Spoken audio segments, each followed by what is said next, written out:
Hello every one, എല്ലാവർക്കും സുഖമല്ലേ? അപ്പോൾ നമ്മുടെ ഇന്നത്തെ വീഡിയോ ഇതെങ്ങോട്ടാണ് ഈ കയറി പോകുന്നതെന്നായിരിക്കും കാണുമ്പോൾ തന്നെ നിങ്ങൾ ചിന്തിക്കണത് അല്ലേ? അതെ, ഇപ്പോൾ ഈ പറഞ്ഞതിനേക്കാളൊക്കെ ഉപരിയായിട്ട് നമ്മുടെ വിശുദ്ധ ഫ്രാൻസിസ് സേവ്യറിൻ്റെ പാദസ്പർശനത്താൽ അനുഗ്രഹീതമായിട്ടുള്ളൊരു പുണ്യഭൂമിയിലൂടെയാണ് നമ്മളിപ്പോൾ നടന്നുകൊണ്ടിരിക്കുന്നത്. അദ്ദേഹം തൻ്റെ പ്രേക്ഷിത യാത്രക്കിടയിൽ ഇവിടെ 3 പ്രാവശ്യം എത്തിയിട്ടുണ്ടെന്നും പെരിയാറും ചാലക്കുടി പുഴയും ചേർന്ന് സംജാതമായ പായ്വഞ്ചി ജലപാത സമ്പാളൂർ മാരാങ്കുഴി വരെ എത്തിയിട്ടുണ്ടെന്നൊക്കെയാണ് ചരിത്രം പറയുന്നത്. അങ്ങനെ ആ ചരിത്രം നോക്കുകയാണെങ്കിൽ 1498 May 21 Vasco da Gama Kozhikode കപ്പലിറങ്ങി.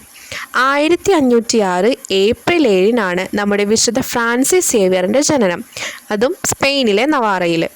1542 May 3 വിശുദ്ധ ഫ്രാൻസിസ് സേവ്യർ ഗോവയിലെത്തി. 1544-45 കാലഘട്ടത്തിൽ വേണാട് രാജാവായിരുന്ന ശ്രീ വീരകേരളവർമ്മയുടെ കാലത്ത് വിശുദ്ധ ഫ്രാൻസിസ് സേവ്യർ തിരുവിതാംകൂറിലെത്തി. ഈ കാലഘട്ടത്തിലാണ് കേരളത്തിൻ്റെ തീരപ്രദേശങ്ങളിലൂടെയുള്ള യാത്രയ്ക്കിടയിൽ വിശുദ്ധ ഫ്രാൻസിസ് സേവ്യർ സമ്പാളൂർ സന്ദർശിക്കുന്നത്. 1664 കൊച്ചിയിലുണ്ടായിരുന്ന ജെസ്യൂട്ട് ആശ്രമവും സെമിനാരിയും പ്രസ്സും സമ്പാളൂരിലേക്ക് മാറ്റി സ്ഥാപിച്ചു. ആശ്രമവും സെമിനാരിയും സെൻറ്റ് പോൾസ് ആയതുകൊണ്ടാണ് ഈ പ്രദേശത്തിന് സമ്പാളൂർ, സെൻറ്റ് പോൾസ് ഊർ എന്ന പേര് കൈവരുന്നത്. തെമ്പാവനി തുടങ്ങിയ ഗ്രന്ഥങ്ങളിലൂടെ പ്രാചീന തമിഴ് സാഹിത്യത്തിൽ അനശ്വരമായ വ്യക്തിമുദ്ര പതിപ്പിച്ച കോൺസ്റ്റന്റൈൻ ബസ്കിയുടെ പുണ്യശരീരം ഇവിടെ അടക്കം ചെയ്തിട്ടുണ്ട്. പുത്തൻ പാന തുടങ്ങിയ ആദ്യകാല മലയാള സാഹിത്യകൃതികളിലൂടെ മലയാളികളുടെ മാനസപുത്രനായി വളർന്ന അർണോസ് പാതിരി പഠിച്ചതും വൈദിക പട്ടം സ്വീകരിച്ചതും ഇവിടെ നിലനിന്നിരുന്ന സമ്പാളൂർ സെൻറ്റ് പോൾസ് കോളേജിൽ ആയിരുന്നു. പോർച്ചുഗീസ് കാലഘട്ടത്തിൽ ജെസ്യൂട്ട് വൈദികരുടെ നേതൃത്വത്തിൽ സെൻറ്റ് പോൾസ് ആശ്രമം, Saint Paul's college, Saint Paul's press എന്നിവ ഇവിടെ നിലനിന്നിരുന്നു. കത്തോലിക്കരായ പോർച്ചുഗീസുകാരിൽ നിന്നും പ്രൊട്ടസ്റ്റന്റുകാരായ ഡച്ചുകാർ കൊച്ചി കൈവശപ്പെടുത്തിയതോടെ കൊച്ചിയിലുണ്ടായിരുന്ന ആശ്രമവും പ്രസ്സും ഈ സ്ഥലത്തേക്ക് മാറ്റി സ്ഥാപിക്കുകയായിരുന്നു. സെൻറ്റ് പോൾസ് പ്രസ് അന്ന് കേരളത്തിലുണ്ടായിരുന്ന അപൂർവവും പ്രശസ്തവുമായ മുദ്രാലയമായിരുന്നു. 1680-1747 കാലഘട്ടത്തിൽ Constantine Beschi Sampaloor cent Paul's സെമിനാരിയിൽ പ്രൊഫസർ ആയിരിക്കവേ 67-ാം വയസ്സിൽ ദിവംഗതനായി.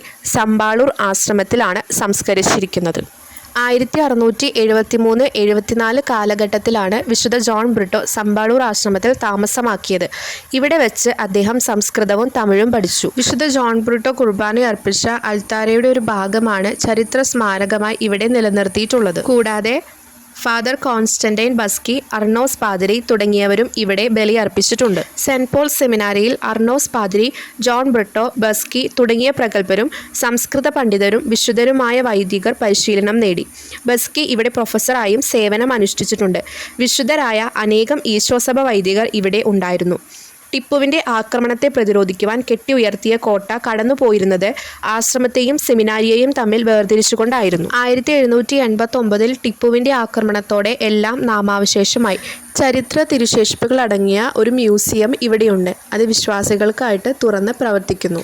ഇന്ന് ആ സ്ഥലത്ത് പുതിയൊരു പള്ളി നിർമ്മിക്കപ്പെട്ടു. ഇത് ഒരു ആംഗ്ലോ ഇന്ത്യൻ ചർച്ചായിട്ട് നിലനിന്നു പോരുന്നു. അപ്പോൾ ഇന്ന് ഇത്രേ ഉള്ളൂ. ടാറ്റ ബൈ.